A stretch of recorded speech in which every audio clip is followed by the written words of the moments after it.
is Henry IV, Part 2, written shortly after Henry IV, Part 1, obviously. It's a very, very thematic play, so I'm going to try to go through the acts as quickly as possible, because it seems kind of disjointed when you read it, but it makes sense when everything comes together when Shakespeare's trying to understand what he's getting at, which is like, civil policy, order, and all of the heaviness that comes from having the burden of royalty on you and having that responsibility. Okay, so most important character is King Henry IV.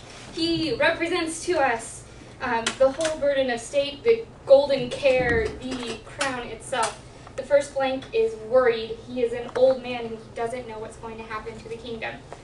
Prince Harry is the heir, obviously. He has been wild and unruly in Act 4, Part 1. And now he must prove to himself, to his father, and to all of the other nobles that he is capable of order.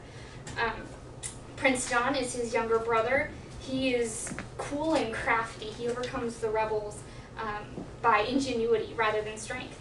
The Archbishop of York is the leader of the rebels in this play, and Falstaff, who is very important also in Henry IV Part 1, embodies wildness. He is the symbol of the debauchery that has gone on, and he's the one who cannot be contained by law and order.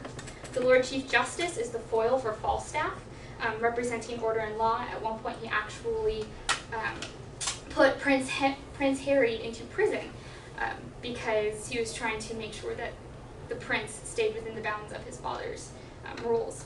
Robert Shallow is the country justice. He is mostly nostalgic. He points to the theme of time in the play. He tries to keep looking back and he realizes, oh, this person, it was so great, but he's dead. Oh, this time when we were like 50 years ago was great, but the person we shared it with is dead. So it brings back the idea of mortality. Rumor opens the play, and it draws attention to the theme of language. Who's telling the truth? Who presents what's real? What's blown out of proportion? And things like that. Mistress Quickly and Pistol are also returning characters from Henry IV Part 1. Mistress Quickly runs an inn, brothel place where Falstaff hangs out, and her contribution is in language is mistaking one word for another. She does that a lot, sort of like Michael Scott in The Office. And Pistol is the parody of rhetoric language. Okay, so for the synopsis, again, it's really, really brief and it's all about themes. So in the first act, there's another rebellion. Northumberland is trying to get revenge for his son's death and gets all impassioned. By Act 2, though, he backs out.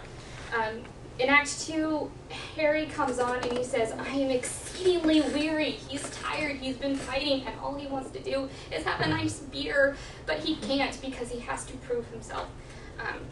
He decides, hey, let's check out Falstaff, see what he's up to. Falstaff insults him and is really foolish and stupid, but they're called away to the wars, so Harry responds immediately, and Falstaff says, hey, I'm gonna go have sex, and then I'll go. So that's just him being stupid and irresponsible. Act 3, uneasy lies the head that wears the crown, the burden of civil authority and state. This is King Henry IV. He's just tired and he can't take it anymore and he's sick and dying and oh my gosh, what's going on? And that's where we get that famous line from, because he can't sleep because he's so consumed. In Act 4, Prince John tricks the rebels and overcomes them. And then Henry IV and Prince Harry talk while King Henry is dying. And they have a whole misunderstanding. It's really cool. I encourage you to go and read that scene for itself because it's heart-wrenching. In Act 5, long live Harry V! And this is so important that Henry V rejects Falstaff.